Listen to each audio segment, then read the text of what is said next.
人生的成功需要2个因素：愚昧以及自信。一个人最危险的敌人是他自己的口舌。在人生的前半，有享乐的能力而无享乐的机会；在人生的后半，有享乐的机会而无享乐的能力。真相比小说还要不可思议。如果你懂得使用，金钱是一个好奴仆；如果你不懂得使用，它就变成你的主人。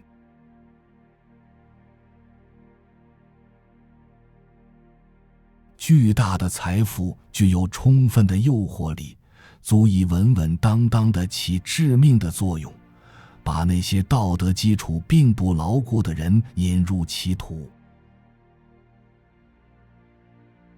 希望好像一个家庭，没有它，你会觉得生活乏味；有了它，你又觉得天天为它辛劳是一种烦恼。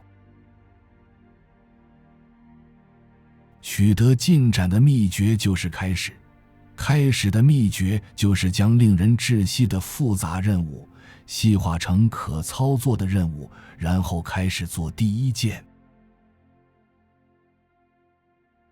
原则是偏见的另一个名称。每个人都是月亮，总有一个阴暗面，从来不让人看见。真相还在穿鞋的时候，谎言已经跑遍了全城。灵魂充满了卑鄙，口袋充满了赃物，嘴巴充满了谎言。最好闭上嘴，让别人只是觉得你可能是个笨蛋，而不是张开嘴说话，使他们完全确定。友谊是如此甜美、稳固、忠诚又至死不渝的神圣情感，只要他们不跟你借钱。经典之作是人人皆称赞却不愿去读的书。一个人的性格可以到他交谈中使用的形容词中去了解。教养决定一切。桃子从前本是一种苦味的扁桃，卷心菜只是受大学教育的黄芽罢了。绝不要和愚蠢的人争论，他们会把你拖到他们那样的水平，然后回击你。你解释越多，我越难理解。善良是聋子能听、瞎子能看的语言。在没有证据形成意见的时候，硬要造成一种意见是没有意义的。倘使你造一个没有骨头的人，一眼看上去也许栩栩如生，可是软绵绵的站不起来。道德是一种获得，如同音乐，如同外国语，如同虔诚的宗教信仰和瘫痪，没有人生来就拥有道德。习惯就是习惯，谁也不能将其一下子扔出窗外，只能一步一步地引下楼。让自己高兴起来的最好办法就是设法让别人高兴起来。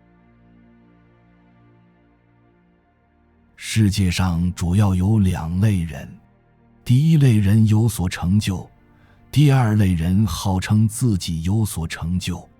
第一类人不如第二类人那么多。我总是等机会错过了，才发现我曾有过机会。如果我们能在80岁的时候出生，然后慢慢走向18岁，那生活将会幸福无比。有时候真实比小说更加荒诞，因为虚构是在一定逻辑下进行的，而现实往往毫无逻辑可言。不要把事实告诉不值得的人。喜剧就是悲剧加上时间。不要放弃你的幻想，当幻想没有了以后，你还可以生存，但是你虽生有死。人类是唯一会脸红的动物，或是唯一该脸红的动物。远离那些企图让你丧失雄心的人吧，小人经常如此，而真正的伟人会让你觉得你也可以变得伟大。旅行是消除无知和仇恨的最好方法。当我7岁时，我感到我父亲是天底下最聪明的人。当我14岁时，我感到我父亲是天底下最不通情达理的人。当我21岁时，我忽然发现我父亲还是很聪明的。人生最重要的2天，就是你出生的那天和你明白自己为何出生的那天。勇敢并非没有恐惧，而是克服恐惧，战胜恐惧。